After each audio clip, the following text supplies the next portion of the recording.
Welcome to episode 565 of the My 123 Cents podcast. I am Kevin Huntsberger, joined this week by the Out of Touchstone host, Chad Smart. Chad, how are things going in your new venture? Last week, we talked about your debut episode, and I know you've got two of them under your belt now as we're recording this and more to come. So how are things going with Out of Touchstone?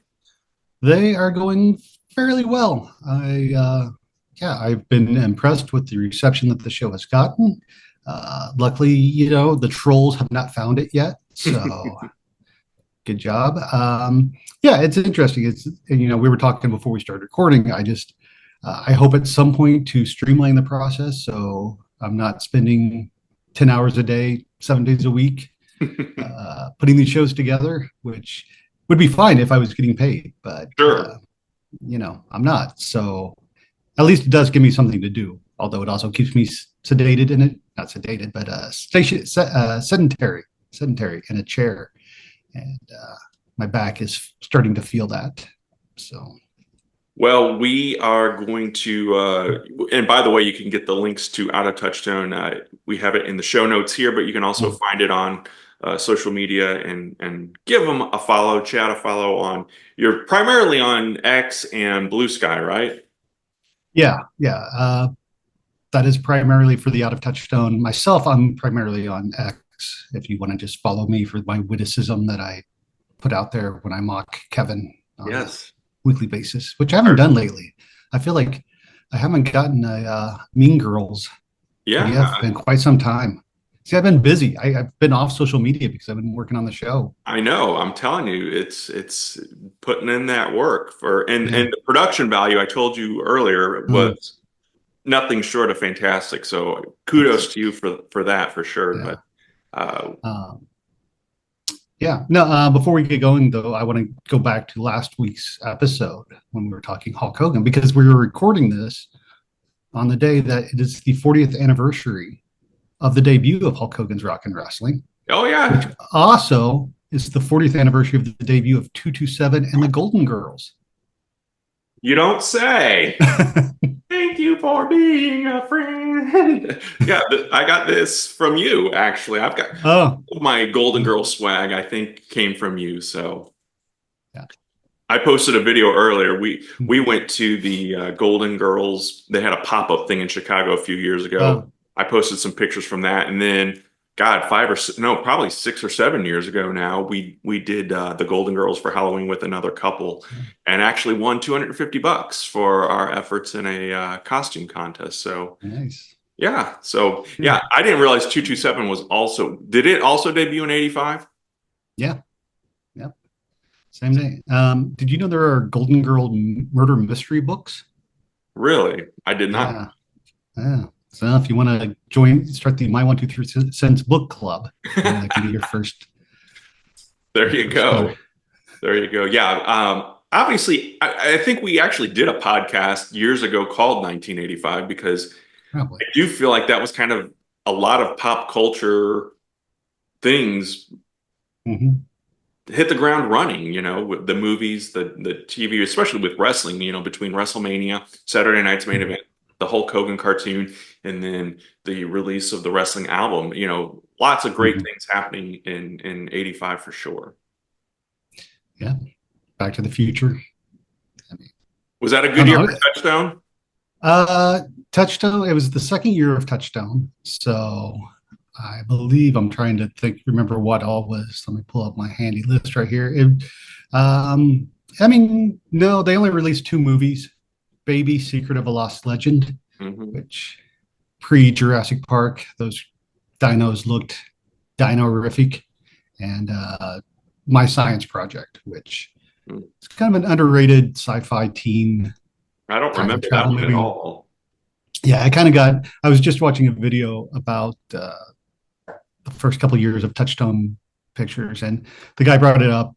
The guy who did it, did the video, was talking about it. He's like, I really like this movie, but it came out and got buried by Back to the Future, Real Genius, and several other more higher profile films. Yeah. Yeah, My Science Project, we watched it for the podcast when we started the Out of Touchstone podcast several years ago, and it's it's one of those movies that I think had you seen it in '85, you'd probably have fond memories of it and like it. But if you watch it now, might not have the same Cachet, uh, appeal. yeah, appeal. There you go. Yeah. And speaking of '85, that's the year the Goonies came out. And I'm actually heading up to Astoria, Oregon in a couple of weeks, and Oh, now can finally go to the Goonies house. It is now free. New owners invite the Goonie fans up, and oh, cool. so maybe I'll shoot some video and put that up on the Got a Touchstone I was just YouTube going to channel. say that is an opportunity right there. So yeah, definitely do that and be sure to check back and check Yeah. chat experiences at the Goonies house. That's pretty cool. I'm a little jealous actually. Well, this week we are talking wrestling and Mm. kind of nostalgic, and I don't know what your ideas are going to be, but we may have some modern day guys and gals on this list as well. But we're talking heels and faces and what was best for certain wrestling characters or wrestlers. And then also kind of wanted to pick your brain and find out from you, what do you think makes a good guy and a good bad guy? I know people throw the heel and face term out, and I feel weird saying it because I don't know why, but I know a lot of people since the curtain has been pulled back so far Yeah. now, and how WWE has invited us into the room. So I guess there really is no kayfabe or any of that anymore. But Yeah. I don't know. It just sounds weird. Like when you texted me yesterday and said, "Oh, we're going to discuss who's baby," and I'm like, that, that doesn't even make like sense as a sentence. Like, only a wrestling. I yeah, only yeah, I understood what you were saying, but yeah, it's just one of those words. It's one of those phrases. It's not as bad as using the word "stan" instead of "fan."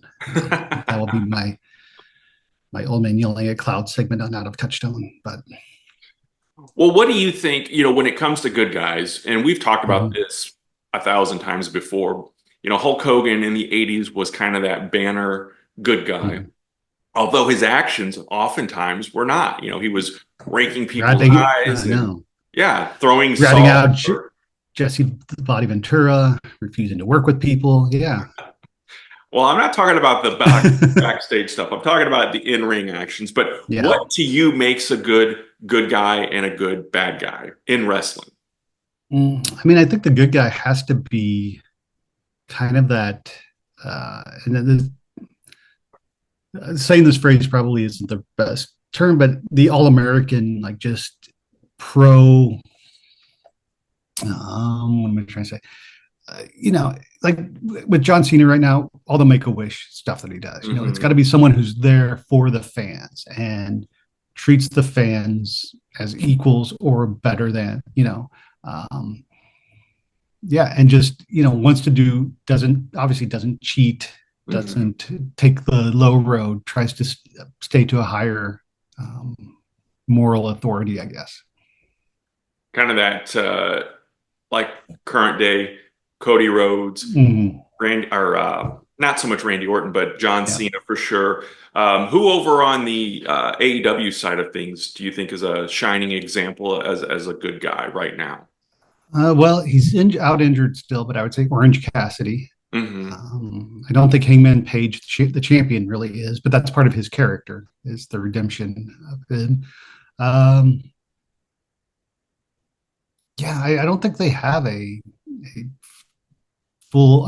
I guess Willow Nightingale on the women's side could fit in that category, Hmm. but Does wrestling need a good guy and a bad guy to be successful? Because I feel like you said, AEW is a little more ambiguous with it, but in WWE mhm, and other, growing up, WCW, all of those companies, mhm, you either had like the foreign nemesis on the bad guy side, or just mhm, the asshole, cocky asshole, and then the good guys were waving the American flag, or they were stopping and smiling and taking pictures with the fans. mhm. So I feel like you have, because that's kind of where the WrestleMania 6 alleged lack of success came from, because you had two good guys and Hulk Hogan and the Mhm. Ultimate Warrior going face to face. So what do you think? Do we need to be very clear cut, black and white, or like Vince McMahon said, there's shades of gray? Said Yeah. this 30 years ago at the launch of the Attitude Era.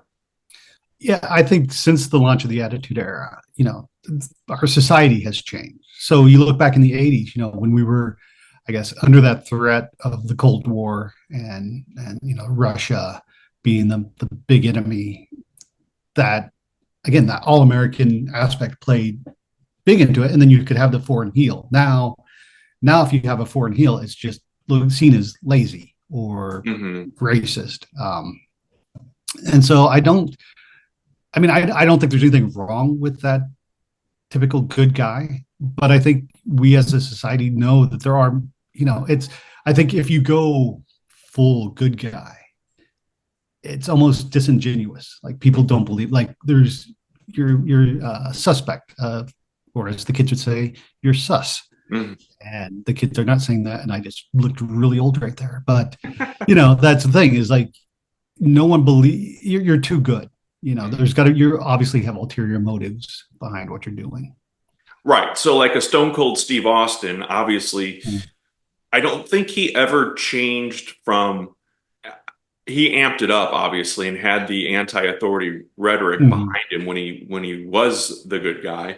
Um, I feel like that Austin Vince McMahon dynamic was reminiscent of Rowdy Piper and Hulk Hogan. One without Mhm. the other, I don't think would have had the amount of success as Yeah. they ended up ultimately having. I mean, and you said ignore the dogs there, but I assume you're kind of on that same page.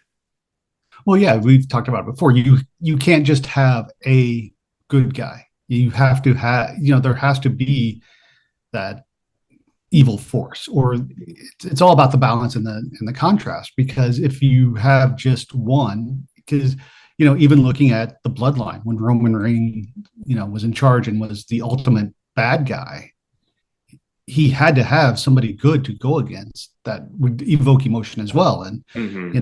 and so they bring in Cody Rhodes, who as you alluded to earlier, is um, that white meat baby face right now. So if Cody didn't come around, would it have been Sami Zayn? Could it have been Jimmy or Jey Uso at the time? Hmm. Because I'm trying to think back over that time period, and I don't think until Cody came around, I don't feel like there was any true mega babyface Right. to challenge Roman. Yeah, and I think the hokey pokey, especially. I feel like since the Attitude Era, I feel like there's a lot more of the hokey pokey. Seth Rollins, Roman to an extent, Mhm. but even like Drew McIntyre and some of those other guys, you see them kind of flipping. Randy Orton has done it several Mhm. times, and so that's kind of where I wanted to go with talking about, because I do think there are some wrestlers who are better suited one or the other, and in more unique cases, a handful that were very successful at doing both. Mhm. And again, kind of staring back to Hulk Hogan. I think Hulk Hogan, if you did a Mount Rushmore of best face, heel, or good guy, bad guy, I think Hulk Hogan would have to be on there because he really revolutionized the sport in two different decades, or the business in two different decades. In Mhm. the 80s, being the ultimate good guy, and in the 90s, being that cocky heel Mhm. that ultimately, I think, was responsible then, like we talked about a minute ago, the change in the perception because the NWO became, even though when they first came in, they were considered a threat and they were bad guys. I Mhm. think they quickly, though, became those cool heels and it kind of changed. We didn't have that chicken shit heel where they run away, Roddy Piper from the 80s. Yeah. All of that changed with the NWO, I think. And I would argue not for the better, even though we did see that big boom in the late Mhm. 90s. Yeah, I think when you start being the cool heel, it dilutes the character because Hmm. you're not, I don't want to say not giving it your all, but fans aren't buying, fans don't care if you get beat up or not, or, if you lose. Hmm. Um, and I had another thought there that I was going to go with, but I think, with the NWO, that times were changing. We hadn't really gotten into the anti-hero Hmm. aesthetic that we got to in the early 2000s. But I think that was part of, the part of bringing it into the mainstream and being the anti-hero. But I was going to say, going off what we were just talking about, other than Sting, the NWO didn't have a strong good guy to face. And so, I mean, you had Lex Luger, you had Savage, but again, those are guys that were also known for being heels during their career. And looking back now, it did that, especially after Starrcade 97, when everything went wrong that could go wrong with a match that's been built up for over a year. Where do you go after that, basically, if you don't have those strong divisions? Yeah. So let's throw some names out there. I don't know where to start, so I'll just start with the guy that's on Big my Show. Well, yeah, we'll get to Big Show. He's on the list, but Mankind is one of those characters, and I think even back in the Cactus Jack days in WCW, I can remember reading in the Aftermags, seeing Cactus Jack in World Class and USWA and kind of the violent nature that he had. And then he comes to WCW and still kind of living up to that, attacking Sting, teaming with Abdullah the Butcher, being this vicious character. And then somewhere along the way, fans got behind that and started cheering him, and he turns good and faces Vader, loses part of his ear, and goes on that trajectory. And I think he eventually goes to ECW, and you were probably more of a fan of ECW back at this time. I don't know how they presented him there because I don't think he was there for a terribly long time, but comes to the WWF as Mankind, attacks The Undertaker, instantly into the upper echelon of the card, despite, hesitations from Vince McMahon. And then the fans again get behind him and he turns good. And I'm kind of in the middle on Mankind as a good guy or a bad guy, because I feel like when they turned him against Austin in 98, when Austin had won the belt, I felt like it was kind of a desperation move because they didn't have anyone next, because they lost Shawn Michaels. Rock wasn't ready. And so they kind of went to that well with Mankind. And I really enjoyed the more lovable Sacco, wearing the shirt, and I know they kind of went back and forth with them, but what are your opinions and thoughts on Cactus? Because Cactus Jack, again, that character just screams bad guy because he's this vicious, violent person.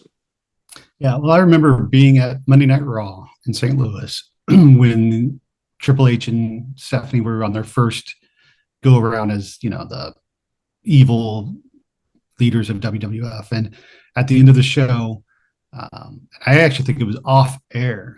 Mick Foley comes out, Mankind comes out, and he's like, I can't take you on. I know I can't beat you, but I know who can. And he takes his shirt off. And he's got the flannel on. And he's like, Cactus Jack. And Triple H sold it like, he just, the most heinous thing he'd ever seen. Like, oh my gosh, I'm going to, get my ass kicked now.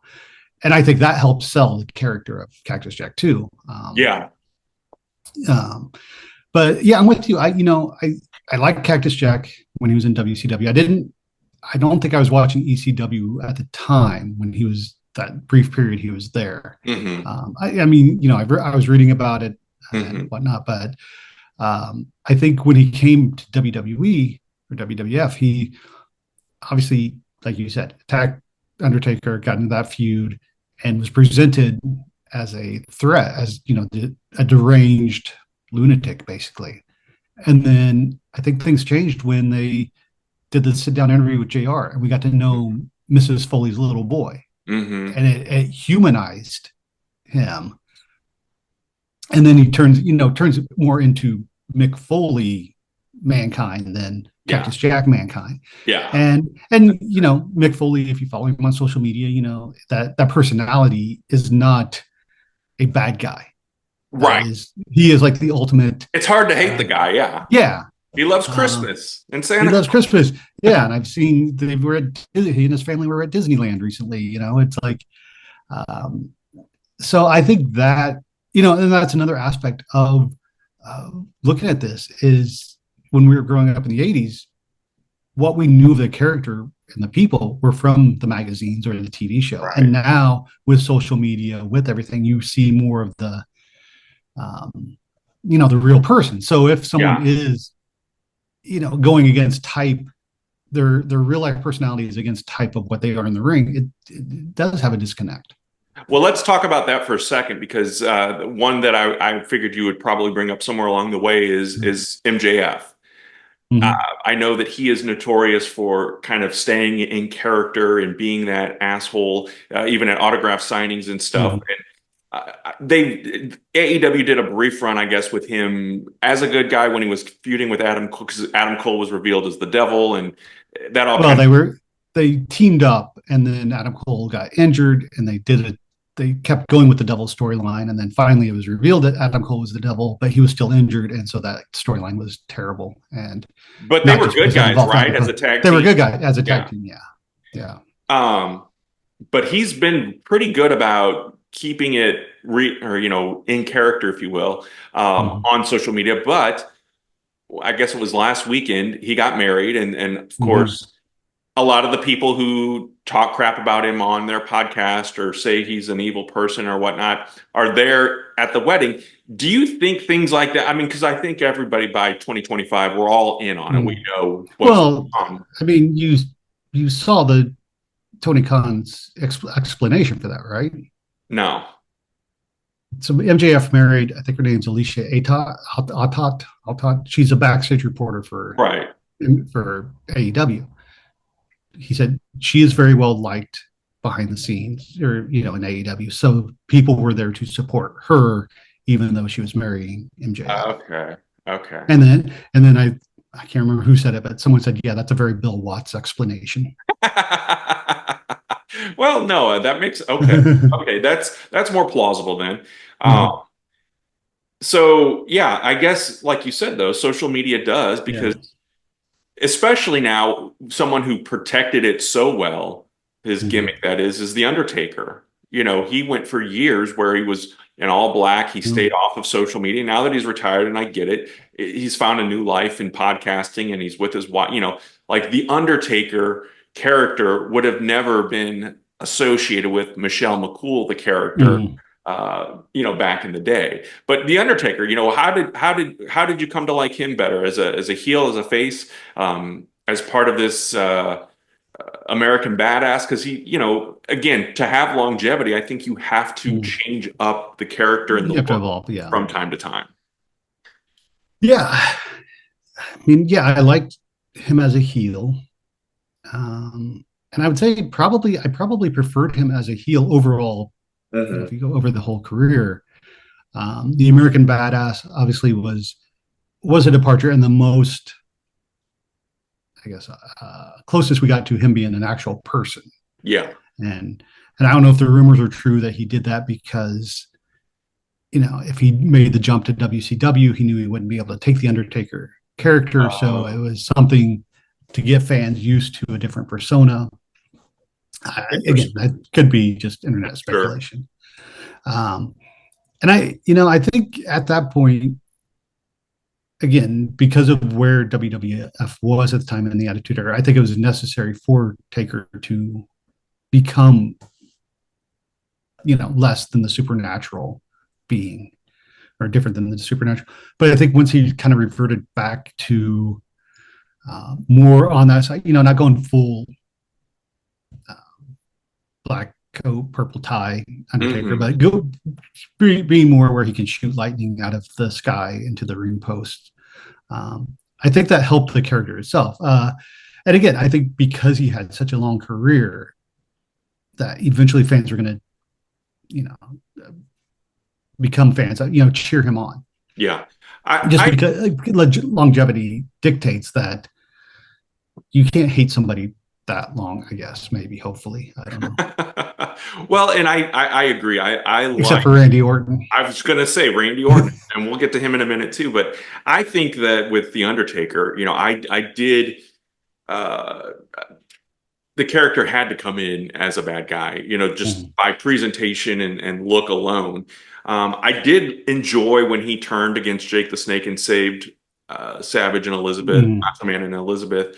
Um, And yeah, I think that it is hard sometimes to be that big, towering guy, like when he feuded with Mankind Mm. right out of the gate. But again, I feel like that's another one of those, not to the same level as Hogan, Piper, or McMahon, Mm. Austin, but I think Undertaker and Mankind fed off of each other, and I do think they helped each other along the way as Yeah. well. We saw that the Undertaker was vulnerable against a smaller opponent, that he wasn't going to just bulldoze. And I know Mankind Mm. only won a couple of times against the Undertaker, but it gave that character more credibility, I think, as well, and put him in a Yeah. different stratosphere than you know the King Kong Bundys or Jake the Snakes or those other WrestleMania opponents that the Undertaker had easily defeated. So. Yeah. Now, you talk about, now he's totally not the Undertaker. He's more and more Calloway. Do you think he's trying to make up for 30 years of kayfabe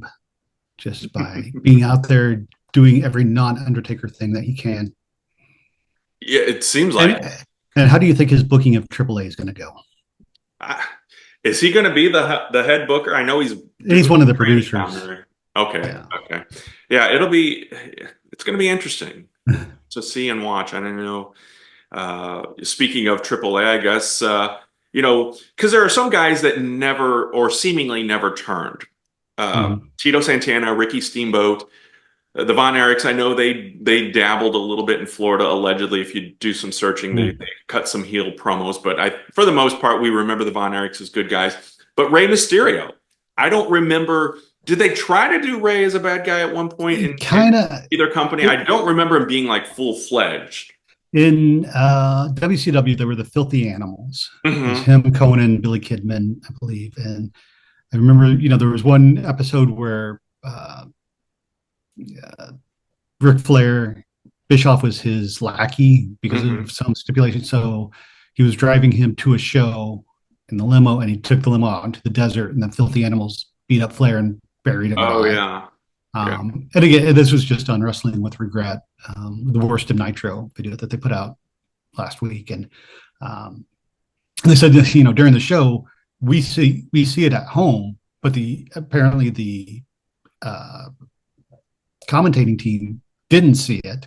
And so when Flair shows up all beat up and dirty, they're like, why is he, it's total disconnect, which again Oh goes into wow. the many, many problems WCW had in their later Hmm. years. But yeah, I think they tried to make Ray heel. This is when he was masked as Yeah, well. And again, yeah, I just didn't. I mean, I think they were trying to be cool heels as yeah, well. yeah. And, yeah, it just did not work for, when you see a 5'2" guy out there trying to Right. be badass. Yeah. Yeah. Well, you mentioned him too, the Nature Boy, Ric Flair. Mhm. One of the all-time great heels, in my opinion, one of the best bad guys in the business. Obviously, as he got older, I do think that fans, I wouldn't say he became cool, or he was cool, I guess, but Yeah. not to the same level, or it was a different kind of cool than the NWO. But he Mhm. became kind of that anti-authority figure as well in WCW, and then later in WWF, WWE, when he's managing Evolution and still kind of Mhm. getting in there and wrestling. And now, anytime these retired guys come back, they're always going to get a pop, and the fans are going to cheer for them. So, uh, I personally enjoyed Nate better as a bad guy. Mhm. It made sense. It was the styling and profiling and Mhm. the fraternizing with So- women. But I do think I enjoyed him as a face as well. I don't think he was as good as Hogan doing both sides of that, but I do yeah. think there was some value in Ric Flair being the good guy from time to time. But overall, though, give me the Four Horsemen Yeah. as bad guys beating people up in parking lots and causing all kinds of hell like that. Yeah. Well, he's called the dirtiest player in the game for a reason, because he Yeah. doesn't shower. But yeah, I think when he went face in, the late stages of WCW, again, it's because the NWO was the top bad faction, and you needed someone to go against them, which Flair had the legitimacy to Hmm. do so. But being the WCW, with the exception of that 2 year span when he was in WWF, he'd been associated with the NWA, JCP, WCW from its inception. Um, but again, he was a good guy, but not really, because Hmm. he's still the dirtiest player in the game. But the Right. fans wanted to cheer him They because he was loved it. fighting Yeah. for WCW. Yeah. So, I but agree. yeah. And then, the Nature Boy character, to Mhm. a lesser extent, but there are three I'm going to throw at you now that I don't think should have ever turned good. Even though I enjoyed Mr. Wonderful Paul Orndorff as a good guy Mhm. back in 1985, I was for it. In hindsight, looking back at it, when you have a name like Mr. Wonderful, Mr. Perfect, and Ravishing Rick Rude, those are three assholes to me, Mhm. that you're cocky, you're overconfident. And Rick Rude, I don't think they ever, or at least the ravishing Rick Rude character, I don't think ever Mhm. turned good. But Mr. Perfect, I know it was a desperation act in '92 when the Ultimate Warrior Mhm. got fired from WWF and they needed a partner for the Macho Man Randy Savage. So it became a little bit more out of necessity. But I feel like Mr. Perfect as a good guy, it did not work for me, brother. Yeah. And Rick Rude, like I said, I don't think they ever turned him, but I'm glad that they didn't because he's one of the all-time great bad guys. Yeah. But what are your thoughts on Mr. Perfect and Mr. Wonderful in their babyface runs in the WWF?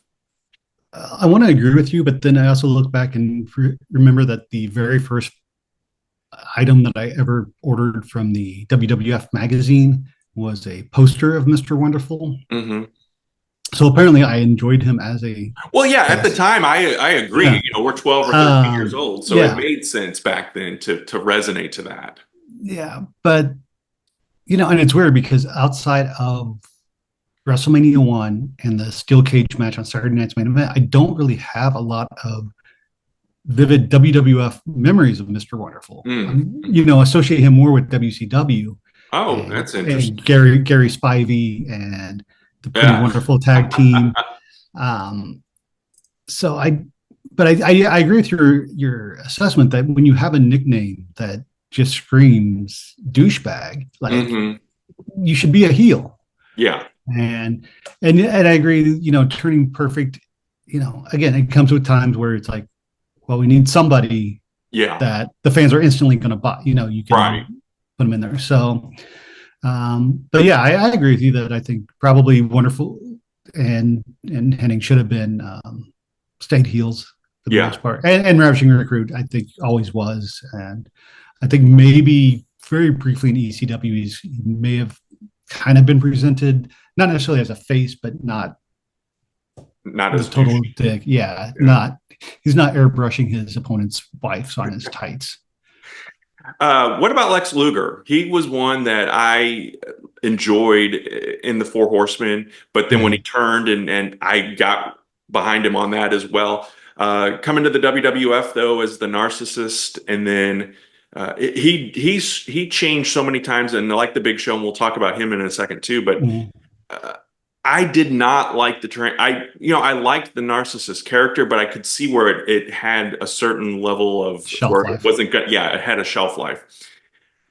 Going all American and trying to pick up where Hulk Hogan had left off didn't work for me either, though. I feel like there could have been something better for Lex somewhere Mhm. along the way, and I don't know what that would have been. He just didn't. He felt like a round hole in or a square peg in a round hole in the WWF. Even though he fit the body type at the time, he just Mhm. didn't, to me, fit the personality of the WWF. So always liked him better, I think, as that cocky heel, though. I agree. I remember seeing him in Florida as just the Luger when he was just wearing sunglasses and being silent as I think it was Masahiro Chono, not Masahiro Chono, Hiro Matsuda, maybe Yes, yes, I was with. you're right. Um, yeah, I like Luger better as a heel, and I think him being face was more of, or anytime he turned really, was more of desperation of we need a challenger, and Luger is somebody you can put in, and the fans are going to buy it, as Yeah. long as it's not against Barry Windham at Great American Bash. Oh God, yeah, that I do remember that. Someone I have on my list that I wanted to get into the conversation is the Big Boss Man. We saw him as Big Bubba Rogers in JCP, where he Hmm. was a bad guy, came to the WWF. I think Vince McMahon gave him a fresh coat of paint and turned him into one of those unstoppable bad guys against Hulk Hogan right out of the gate, pretty Hmm. much. And eventually he turns good. I actually liked Bossman better as a good guy.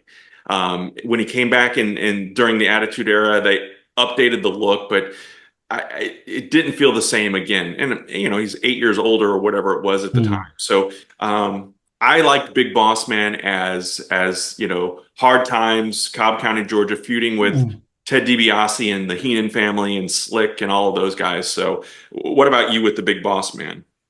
Yeah, I think Bossman is another one of those gimmicks that could only work at a specific time. I don't know if that's Yeah. just because the age that we were that bought into it, or just in the early 90s WWF, that Hmm. character worked, but then you bring it back in the late 90s and it's too cartoony. Hmm. Yeah. But he's one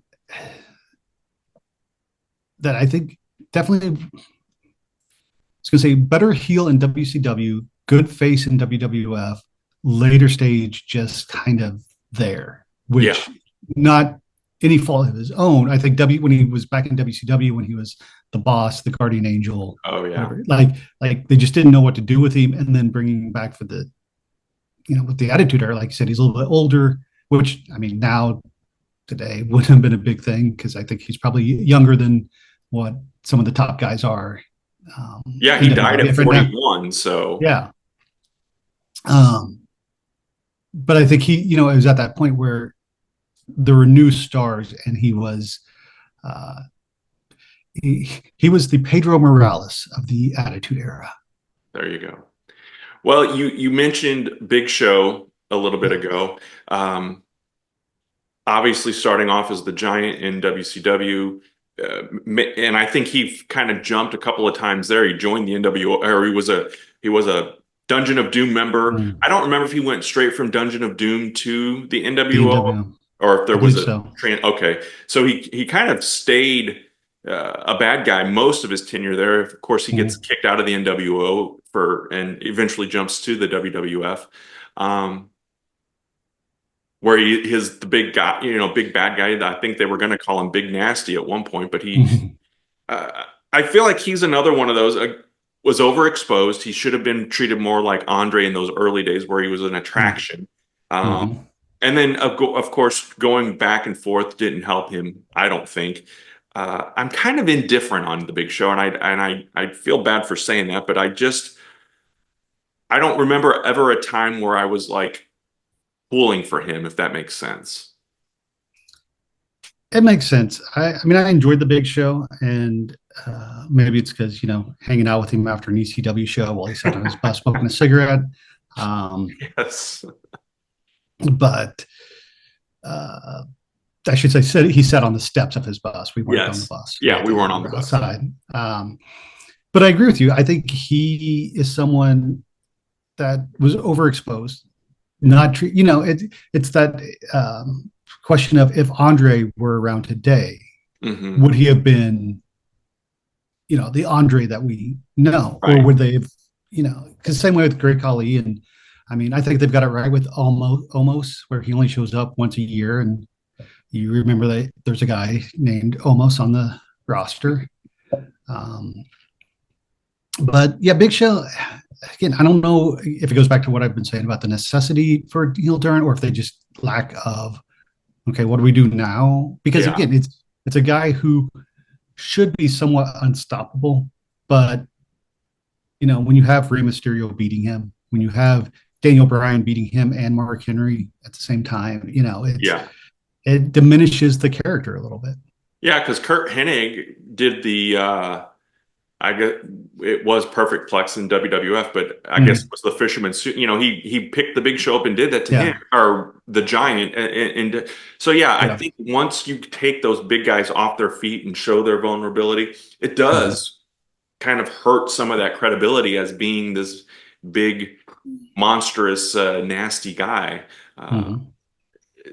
what about we talked about him earlier, Randy Orton? I know you're not a big fan of his in general, but Do you have a preference of him being face or heel? I have a preference for him not being on my TV, but no, no, that's it's where it's what we were talking about earlier about learning about the person, the actual personality of the person. I think in the last probably 2 years, my dislike of Orton has gone down because of seeing him with his family or Yeah. seeing, it's like, and I think he's also on WWE television has changed the personality to be more of a just like, hey, I'm here. Okay, what are we going to do? Instead of being cocky, Randy Orton. Yeah.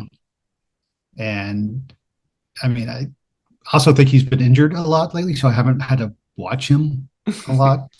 So that probably helps. But yeah, I think he's a better heel. I think he just Yeah. has the aura of Hmm. heelness to Yeah. him. So I agree. Don't want to leave the ladies out. What about Charlotte Flair? I think that she is a natural. We've talked before about second or third generations and them mm, trying to maybe distance themselves somewhat from their famous parents, but I think Charlotte has embraced it and in a good way, where I think mm. that she is better off as a I am going to say heel because saying bad girl just sounds really stupid. So I do enjoy her more doing evil, nefarious things like her dad Mhm. used to do. Yeah, it's weird. I think there's something about her that kind of like with Randy Orton, where just the aura of heel fits her better than and then she's someone I guess I don't know that much about her real life personality. I haven't seen that to know what she's like. But yeah, and I think it also goes with what the dynamic of the other women wrestlers in WWE are. I think Yeah, she kind of stands out as a true heel to oppose the baby faces. yeah. Well, and Chelsea Green is someone too that I have high regard for, and I think that she has gotten so over, and she's again one of those that has almost turned into the heel who has become so Mm. popular and has made it cool, even though you want to despise her, and she surrounds herself with bodyguards, and you want to hate her, but then the fans love her, and Yeah. I'm on board with that, but I do prefer her. I hope they keep her, find a way to keep her bad as well, and same with Tiffany Stratton. I think that and I know they were kind of going for the stuck up sorority girl type with her Mm. character originally, and they've evolved it a little bit, but she's another one I feel like would be better served as being on the bad side of things. Yeah, I think Tiffany's problem from my perspective is again, repeating myself, you have to have a strong challenger. Yeah. And since she's been champion, the only seemingly strong challenger she's had is Nia Jax. And I know Tiffany has had a few matches with Jade Cargill, who everyone expected to be champion by this point. Hmm. Um, and for whatever reason, they just haven't pulled that trigger. But then they keep going back to Nia Jax, and they have the history with Tiffany Stratton. Yeah, I think Tiffany right now is just kind of lost in that they don't know what to do with her. Yeah. And so, but I'm going to segue because you talking Chelsea and Tiffany, you're on the precipice of what I was going to bring up with Dominic Mysterio, Yeah. who is total heel, total scumbag, Yeah. but the fans love it, Yeah. and he just won the AAA Mega Championship, huge ovation when he won. Yeah. And it's kind of like Austin, going back to after Austin 316 was born. Austin didn't change, but the fans' perception changed. Hmm. So where do you stand on the fans dictating whether you're good or bad? But no matter, you can have the same personality, and obviously in wrestling, it's who you're, I guess, put up against. Hmm. Like Austin didn't change, but instead of going against Brett, or I guess Brett was a heel at this point, but he was going against heels instead of other faces. Yeah. Yeah. Dominic is another one of those good examples. And I think we talked about this a while back. Even when he's doing an interview for Chris Van Vliet or, Mm, a podcast or whatever, he's showing that human side, but then goes He's got the right back. character down. Yeah. He stays in that character, and there's something about it that 4 or 5 years ago I would have never predicted it. I thought he was going to be another nepo baby, another one of He was these. a bland baby. He was white. He was green. Yeah, he's just one of those guys that I enjoy, and I know I'm not supposed to because he's a bad guy, Mm. but again, he's got it down, and it just works.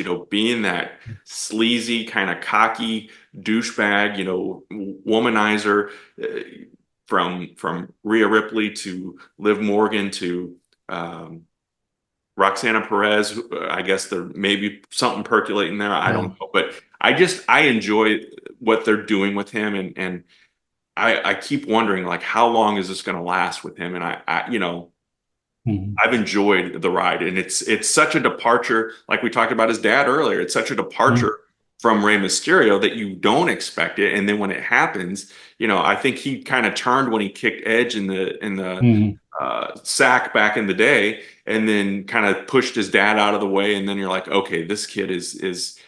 I feel like the rocket got strapped onto his back, and he's gone nowhere but up, which is a good thing. So, and he's young. I like that too. Yeah. That they're kind of investing in some younger talent now, and that to me is going to go a long way.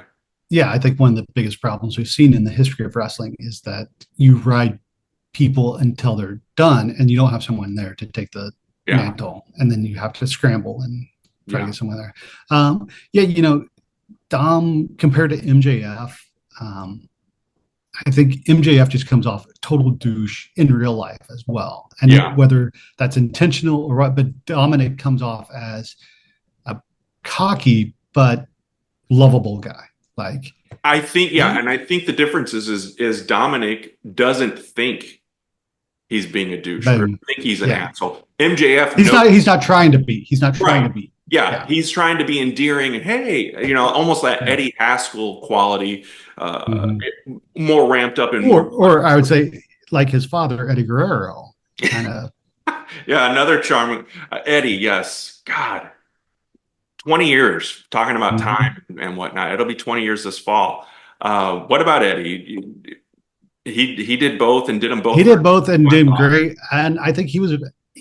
I think he's probably the first person we've mentioned who it didn't matter what he was. He was the best at both. Right. Yeah. I think I liked him. The lie, cheat, steal stuff. Yeah. Which was heelish, but it was face. Right. It's like. And it's still to this day, you still see, I think in both companies, both AEW and WWE, you see incarnations of that pop up from time to time, and they've put twist on them and whatnot. But man, it was so clever and so good. I really enjoyed that. I'm glad you mentioned his name because he was not on my list. Anyone else on your list that you want to talk about before we wrap up? No, I'm trying to think.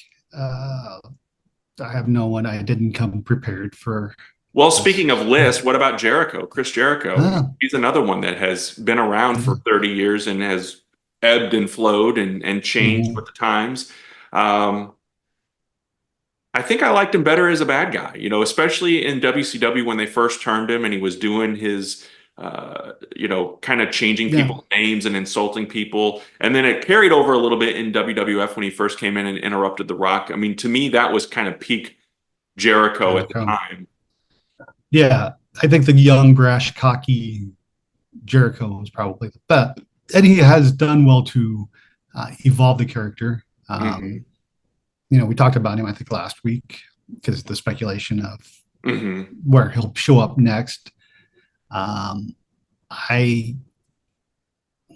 Sadly, I don't know. I think Jericho's time has come. I think that shelf life has expired. And nothing against him. I was a huge Jerichoholic, but time comes for all of us. And I just think Jericho's time is, but I think whatever he does, wherever he shows up, he will do a good job at whatever he is portraying now. That makes sense. So yeah, absolutely. All right, Chad. Well, if you have no one else on your list, we're gonna wrap it up and invite our listeners and or viewers to weigh in and let us know who were some good guys and bad guys, or vice versa. What do you like in your heels and faces? And Chad, anything else you want to say before we wrap up? Well, I just, again, I've said I don't have cable or Netflix anymore, so I can't watch WWE. But I was reading something after SmackDown, and I want to get your thoughts on it. Last week on SmackDown, I say last week, September 5th, John Cena made his last appearance on SmackDown in Chicago. He comes out, he says, "This is going to be my last SmackDown appearance." And then the week later, Brock Lesnar shows up looking for John Cena. Does Brock Lesnar not watch the show, or did someone not talk to him? Yeah. But he did get to meet Ron Cena, so. There you go. That's good. I did not realize that I knew Brock was there. I didn't realize he was on a Cena finding mission. So yeah, because they're fighting this weekend. Yeah. Which no one knows why, but yeah. Well, he attacked him after SummerSlam. Yeah, I mean, good enough reason. Just wait a month.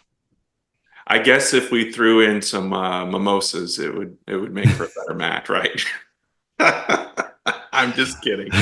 I'm just kidding. All right, friends, thanks for listening and or watching this week. We will see you next time.